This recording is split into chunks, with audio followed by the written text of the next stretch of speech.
Welcome to lesson number 5 on line segments and rays. These are both parts of lines. A line segment is simply a piece of a line that stops at two endpoints. If you had a point A and a line was extended to point B and they both terminated, that would be the line segment AB. The notation for this will be either AB with a line segment over the top. Notice the missing arrows. You do not put arrows like the notation for a line. A line segment terminates.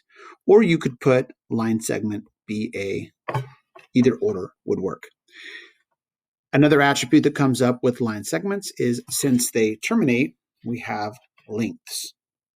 This line segment has some length. Could be measured in inches, could be measured in centimeters, kilometers, a variety of measurements, but there will be length. All right, we can use measuring tools for that. A ray is a piece of a line that terminates on one side but extends indefinitely in the other direction. If I were to have a point C, and then a line extending in one direction indefinitely, passing through another point D, I would call this ray CD.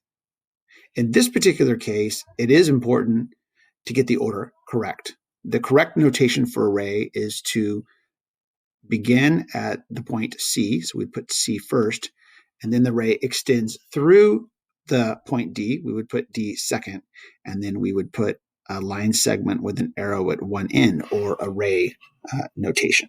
So that would be ray CD. Let's take a look at how to draw both of these using GeoGebra. On our basic tools at the left, we have a segment tool. We can choose that. Click any 2 points, A, B, and there is your line segment. Now, in GeoGebra, there always is length. If you want to know the length of the segment, there's a variety of ways to get it.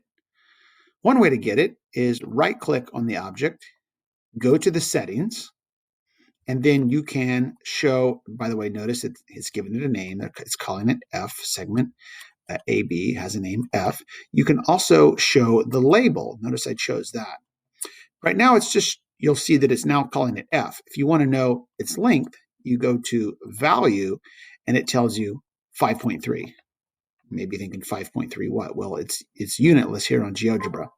If you were to move, I'm going to choose the move tool. To change one of these endpoints, you can make the segment as long or short as you want. I'll leave it at 6. Notice array is not on our tool list. You'll have to click the more. If you click more, a whole bunch of new options show up. One of those, if you were to scroll down here, 2 lines, went a little bit too far. Under lines, we have ray on the right-hand side. If you click ray, you can start at one point C and it will extend indefinitely out in any direction. So if I were to put D right there, that would be the ray CD. And of course, a ray does not have a length because it goes forever.